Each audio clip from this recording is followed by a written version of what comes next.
दोस्तों शुरू करने से पहले डिस्क्लेमर कि वीडियो सिर्फ और सिर्फ एजुकेशनल पर्पस के लिए है, इन्वेस्टमेंट एडवाइस नहीं है। तो वीडियो को देखकर आप सीख सकते हो और इन्फॉर्मेशन को ले सकते हो। बाकी इससे पहले दोस्तों एक वीडियो मैं आपको दे चुका हूँ, अगर आपने देखा नहीं तो आप उसको देख लेना, काफ़ी इंपॉर्टेंट है। आज के मार्केट की जितनी भी बड़ी खबरें हैं स्टॉक्स को लेकर, निफ्टी को लेकर, वो हमने वहाँ पे कवर की है। अभी यूएस के मार्केट पे आ जाते हैं और इसमें आप देख सकते हैं जस्ट 11 पॉइंट्स का जंप है। कल के दिन मार्केट ऑफ थे यूएस के और आज ओपन हो चुके हैं, फिर 2 दिन छुट्टी है। नेस्टे को भी देख लेते हैं। तो नेस्टे के अंदर तेजी है बट अभी थोड़ी सी प्रॉफिट बुकिंग दिख रही है। आधे % का जंप अभी देखने को मिल रहा है। फैंग को भी देख लेते हैं साथ में। तो फैंग अभी नीचे आने की कोशिश में है।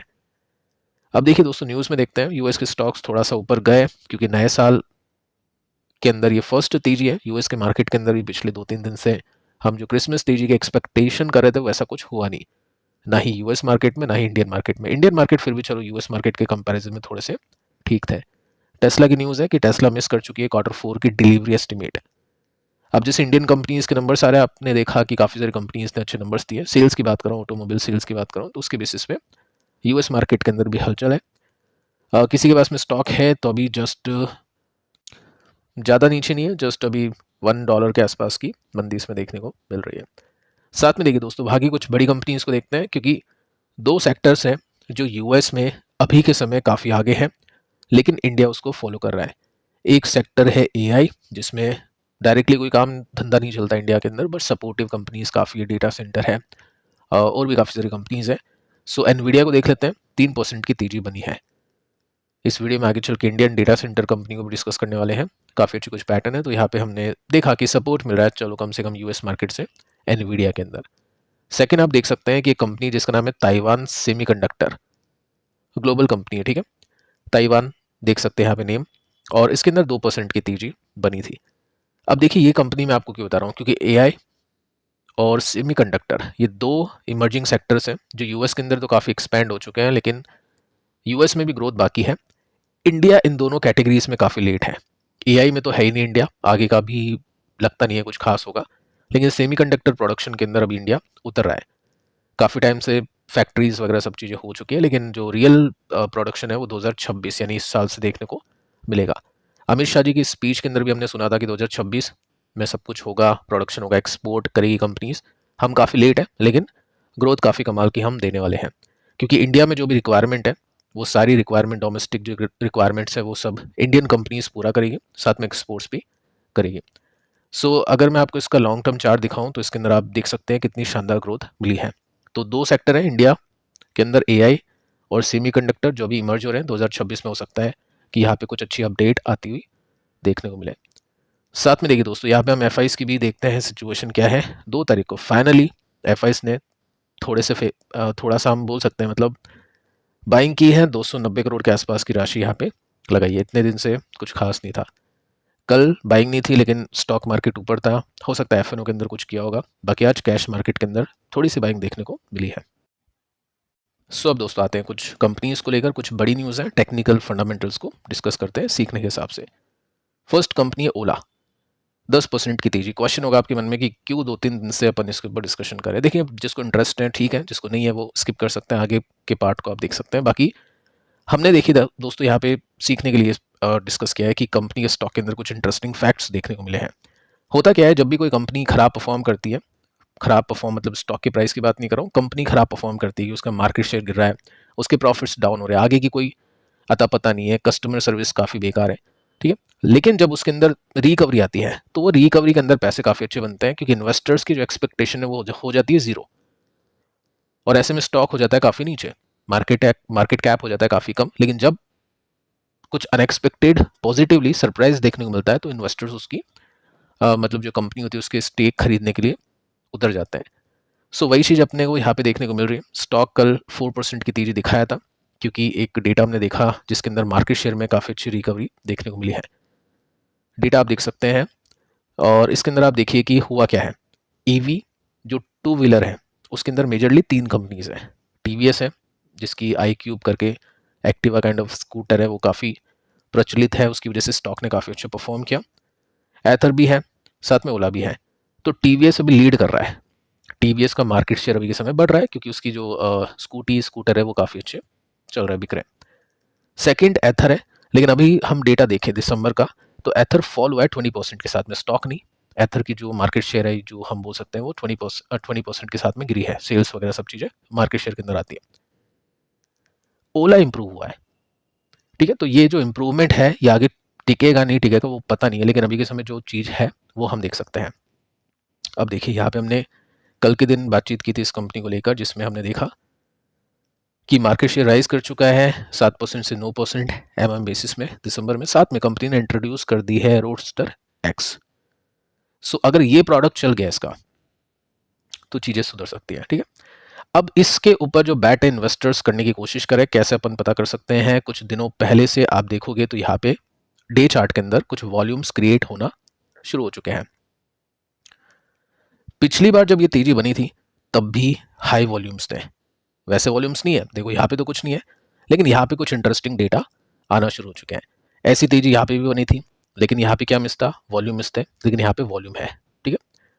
सेकंड आप इसमें देखिए कि ऐसा कुछ हुआ है कि कंपनी में कि स्टॉक यहाँ तक पहुँच जाए, ऐसा तो कुछ नहीं हुआ है। लेकिन बीच बीच में जब कंपनी इंप्रूवमेंट करती है तो स्टॉक चलता है अच्छे वॉल्यूम्स के साथ में, जैसे यहाँ पे 40-50% तक चल गया, उसके बाद में लेने के देने पड़ गए। जिसने ट्रेल स्टॉप लॉस लगा लिया, अपनी स्ट्रैटेजी रिस्क मैनेजमेंट ये सब फॉलो किया होगा, बच गया होगा, प्रॉफिट ले गया होगा। बाकी उसके बाद में क्या हुआ, अभी कुछ टाइम पहले अपन ने देखा था 90% के साथ में स्टॉक चला था, उसके अंदर भी कुछ इंप्रूवमेंट हमने सुना था। भावेश जी की जो कमेंट्री थी वो काफ़ी शानदार थी, ठीक है। साथ में आप देखोगे ना तो अभी के समय भी कुछ ऐसा ही सीन देखने को मिल रहा है। क्या 83% वापस से चलेगा नहीं पता है, लेकिन हाँ टेक्निकली आप देखोगे तो एक रिवर्सल इसने दे दिया है। साथ में कमेंट्री अच्छी आ रही है, मार्केट शेयर भी इंप्रूव कर रहा है। सो ये देखना पड़ेगा कि Q3 से पहले ही इन्वेस्टर्स इसको खरीद के ऊपर पहुंचा देते हैं या Q3 का वेट करते हैं। एक रिस्क फैक्टर स्टॉक के अंदर जब भी इस तरह की तेजी बनती है, स्टॉक 50, 60, 70, 80% चल जाता है ना, से भी आ जाता है और ASM कैटेगरी में इसको डाल देता है, फिर लेने के देने पड़ते हैं, वॉल्यूम लो होता है। सो वो चीज़ आपको थोड़ा ध्यान रखनी। बाकी रिवर्सल्स के लिए यहाँ पे बैट करें इन्वेस्टर्स, और डेटा भी काफ़ी कमाल का देखने को सुनने को मिला है। सेकेंड जो कंपनी है AI को लेकर है, अनंतराज। स्टॉक ने आज राज किया, 6% की तेजी मिली इसके अंदर, और 40 का P रेशियो इसका। नंबर्स पिछले क्वार्टर में काफ़ी अच्छे थे। सो ये Q4 के लिए तेजी, Q3 के लिए तेजी हम समझ सकते हैं कि Q2 में नंबर्स अच्छे थे, तो इन्वेस्टर्स को लग रहा है कि अब जो नंबर्स आने वाले वो भी काफ़ी अच्छे हो गए। इसके रिजल्ट कब आने वाले हैं वो मैं आपको पहले बता देता हूँ, और इसमें आप देख सकते हैं कि 21 जनवरी को इसके रिजल्ट आने वाले हैं, इसी महीने। फैब में नहीं है, जन में ही है। और इसमें गाइडेंस क्या दी थी, देखो Q3 के लिए स्पेशल कोई गाइडेंस नहीं है, लेकिन पहले मैं आपको, चलो ये देखते हैं पहले डेटा सेंटर की भी डिमांड किस तरह से बढ़ रही है। जो बड़ी बड़ी कंपनीज हैं वो इंडिया के अंदर बिलियंस ऑफ डॉलर्स का इन्वेस्टमेंट कर रही है, वो चीज़ आपको बताइए, तो ये एक टेल विंड है इस कंपनी के लिए। सेकेंड आप ये देखिए कि गाइडेंस में क्या बोला कंपनी ने, Q3 के लिए नहीं बोला, लेकिन फाइनेंशियल ईयर 26 के लिए कंपनी ने बोला है कि जितना भी कंपनी पैसा कमाती है, जैसे कंपनी, ठीक है यहाँ पे हम पहले देखते हैं अमाउंट को देखते हैं फिर परसेंटेज पे आते हैं। कंपनी 200 करोड़ रुपीस का रेवेन्यू कमा लेगी फाइनेंशियल ईयर 26 में, किससे, डेटा सेंटर से, क्लाउड सर्विस से, ठीक है। ये रेवेन्यू बढ़ के 2027 में 600 करोड़ का होगा। इंप्रूवमेंट आप देख रहे हैं परसेंटेज में नहीं है, टाइम्स में है, एक्स में है। उसके बाद में 1200 करोड़ का होगा 2028 में। तो किस तरह से इसमें ग्रोथ देखने को मिल रही है, मल्टीपल हो गया रेवेन्यूज काफ़ी ज़्यादा, 3-3 गुना, 4-4 गुना, 5-5 गुना। प्रॉफिटेबिलिटी की बात करते हैं कि कंपनी जितना भी पैसा कमाती है, कंपनी ने कहा है कि 2028 में 50% पैसा तो डेटा सेंटर से आने वाला है। बाकी जो 50% है वो IT पार्क है, इसके रियल इस्टेट प्रोजेक्ट्स हैं, वहाँ से पैसा आएगा। 2027 में 30% पैसा डेटा सेंटर से आएगा। तो जब भी आप डेटा सेंटर की कंपनी को एनालाइज कर रहे हो, नेटवेब को देख रहे हो, तो उसकी वैल्यूशन आपको ज़्यादा लगेगी, क्योंकि उसका जो पूरा पैसा है या 90% जो पैसा है वो डेटा सेंटर से आ रहा है, तो उसको उस तरह की ग्रोथ मिलेगी, उस तरह की वैल्यूशन मिलेगी। लेकिन इसका जो डेटा सेंटर का पार्ट है वो काफ़ी कम है, तो इसको ऐसा नहीं होगा कि 80, 90, 100 का P मिल गया, या फिर आपने ऐसे सोच लिया कि 40 का P है तो इसको ले लेता हूँ, ये नेटवेब की तरह हो जाएगा। वो नहीं होगा, क्योंकि इसकी जो कमाई का सोर्स है वो अभी के समय डेटा सेंटर से काफ़ी कम है, लेकिन आगे चल के ग्रो करेगा, वो चीज़ आपको देखनी है। सो यहाँ पे हमने देखा पिछली बार ही कुछ सपोर्ट बने, रेसिस्टेंस पे स्टॉक पहुंचा, उसके बाद में एक ब्रेकआउट कर गया नेटवेब की तेजी की वजह से, इसी पे आ गया, वापस से तेजी शुरू कर रहा है। सो अगर यहाँ तक पहुंचता है तो 27% इसको ऊपर चलना पड़ेगा। तो डेटा सेंटर को लेकर अच्छी न्यूज़ आ रही है, पिछले क्वार्टर के रिजल्ट अच्छे हैं, देखते हैं एक्सपेक्टेशंस के हिसाब से इन्वेस्टर्स इसको Q3 से पहले यहाँ तक पहुँचाते हैं या फिर नहीं।